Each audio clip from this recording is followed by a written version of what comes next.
O maior desastre aéreo na história do futebol ocorreu na madrugada do dia 29 de novembro de 2016. O Brasil e o mundo se chocaram com a notícia da queda de uma aeronave que transportava a equipe da Chapecoense, vitimando praticamente o clube inteiro, além de jornalistas. O que levou a esse acidente? Eu sou o Roberto Barreto e nesse vídeo vou te contar tudo sobre essa tragédia.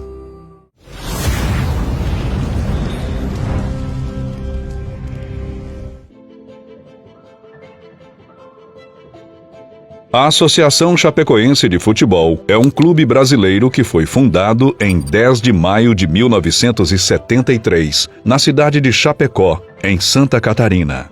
Sua criação foi uma forma de dar visibilidade a esse esporte na cidade, pois nesse período só havia times amadores. Assim, alguns jogadores e amantes do futebol decidiram se reunir para criar um time profissional para a região. Com o passar do tempo, a Chapecoense se tornou um dos clubes bem-sucedidos em Santa Catarina, conquistando diversos títulos ao longo dos anos. Naquele ano de 2016, a Chapecoense vivia uma de suas melhores fases. O time conquistava uma inédita classificação para disputar a final da Sul-Americana. Em 28 de novembro de 2016, a equipe de Chapecó embarcava para sua viagem com destino à cidade de Medellín, na Colômbia, onde disputaria o jogo de ida contra o clube colombiano Atlético Nacional, marcado para o dia 30 daquele mesmo mês. Vetado pela ANAC de realizar um voo direto para Medellín devido a uma legislação vigente, onde voos fretados só podem realizar voos internacionais, sendo por companhia que esteja sediada na origem ou destino do voo. Entretanto, a companhia aérea Lamia, a qual foi contratada para realizar o traslado da equipe, era de origem boliviana. Com isso, a viagem seria realizada em 2 voos até o destino final. Naquela noite do dia 28 de novembro de 2016, a delegação da Chapecoense embarcava em um voo comercial realizado pela companhia aérea boliviana BOA. Às 15h15, horário de Brasília, a aeronave decolava de Guarulhos, com destino ao Aeroporto Internacional de Viru-Viru, na Bolívia. Já em terras bolivianas, todos embarcaram na aeronave de modelo Avro 146 RG-85, fabricado pela British Aerospace, tendo como prefixo Charlie Papa 2933. A aeronave pertencia à companhia Lamia, fundada em 2009, que tinha como intuito realizar voos fretados. A bordo do avião estavam 77 pessoas, sendo 68 passageiros, entre jogadores, equipe técnica, diretoria, convidados e jornalistas brasileiros que fariam a cobertura do jogo, além de 9 tripulantes. No comando do RG-85 estava o piloto Miguel Alejandro e a jovem Cici Arias, que realizava seu primeiro voo como copiloto de um voo civil. Às 17h18, horário local, e com os tanques totalmente cheios, a aeronave decolava com destino à Colômbia. Após 1 hora da decolagem, o RG-85 subia para 30.000 pés, ou cerca de 9.000 metros de altura. O plano correto era realizar uma escala em Bogotá, para que dali a aeronave pudesse ser reabastecida para o último trecho da rota, que seria na Colômbia. No entanto, os pilotos começaram a fazer cálculos da quantidade de combustível, com a hipótese de não realizar o abastecimento e seguir direto para o aeroporto de Rio Negro, Colômbia.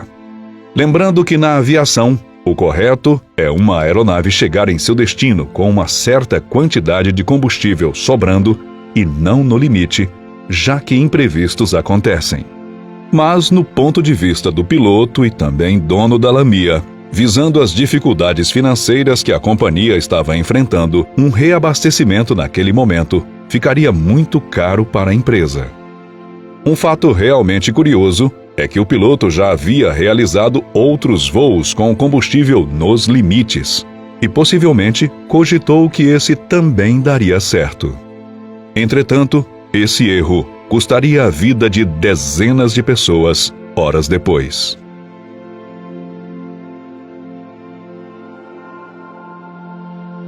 Com os níveis de combustível baixo, os pilotos solicitaram autorização para pouso. Porém, o controle de tráfego aéreo colocou em espera devido a uma solicitação de emergência de uma outra aeronave.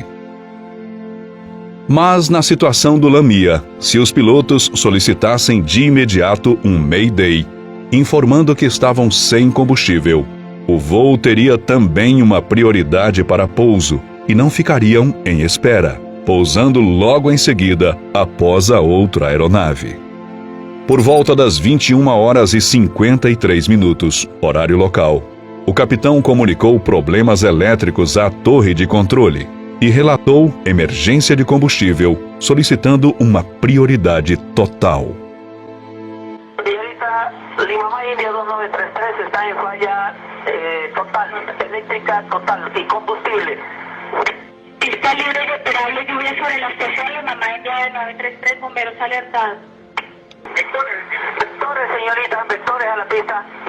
La señal radar se perdió, no lo tengo, notifique rumbo ahora. Rumbo 360. Sí, correcto, usted está a 0,1 milla del borde Río Negro. No lo tengo con la altitud Lima India. 9.000 pies, señorita. Vectores. Usted está a 8.2 millas de la pista. Jesús. ¿Qué altitud tiene ahora? Às 22h15, horário local, o contato com a torre de controle foi perdido. A aeronave se chocou contra o Monte El Gordo, bem próximo ao aeroporto, em uma região de difícil acesso, impedindo a chegada do resgate. Infelizmente, 71 pessoas perderam a vida, dentre elas jogadores, dirigentes, o presidente do clube, membros da comissão técnica, incluindo o médico e o técnico Caio Júnior, além de jornalistas e pilotos. Apenas 6 pessoas sobreviveram a essa tragédia, que ficou marcada como a maior da história com uma delegação esportiva. Os sobreviventes foram o goleiro reserva Jackson Follman, o zagueiro Neto, o lateral esquerdo Alan Ruschel, que se recuperou e ainda segue carreira, a comissária de bordo Ximena Soares, o comissário Ervin Tumiri e o narrador Rafael Renzel, que trabalhava na Rádio Oeste de Chapecó. No entanto, ele faleceu em março de 2019 devido a um infarto. O relatório final das investigações é bastante intenso e aponta diversos erros inaceitáveis por parte dos pilotos. Erros que jamais deveriam ser pensados ou até mesmo cogitados no mundo da aviação. Por isso, traremos um pequeno resumo. De acordo com as investigações, foi constatado que a aeronave apresentava uma quantidade insuficiente de combustível. A empresa aérea preparou um voo internacional sem margem de segurança, pois o plano de voo deveria ter realizado uma escala em Bogotá, mas foi realizado voo direto. Cerca de 40 minutos antes da queda, o avião já avisava para os pilotos que os níveis de combustível estavam bem abaixo. No entanto, a tripulação manteve os padrões normais de voo. As autoridades da aviação também descobriram que a prática de redução de combustível já era recorrente na Lamia, pois a companhia passava por dificuldades financeiras e não planejava corretamente os seus voos.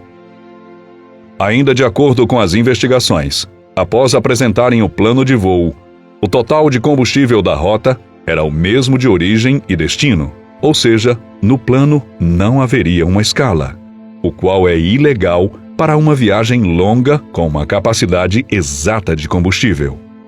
A controladora de tráfego chegou a questionar a quantidade do combustível, mas, mesmo após o seu questionamento ao despachante da LAMIA, o plano de voo foi aprovado.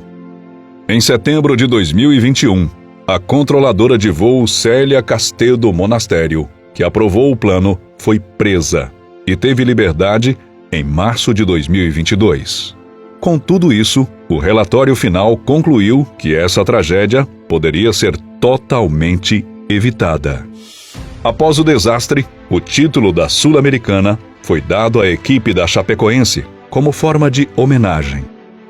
Com a vitória concedida ao clube, o time ganhou o direito de competir na Copa Libertadores da América em 2017, com jogadores emprestados e negociados de clubes brasileiros. Essa foi a história do voo LAMIA 2933, que ceifou a vida de jogadores e seus sonhos, devido a uma falta de planejamento e à negligência, ficando marcado como um dos dias mais tristes do esporte brasileiro. Eu vou ficando por aqui e te convido a assistir o vídeo ao lado do desastre Gol 1907.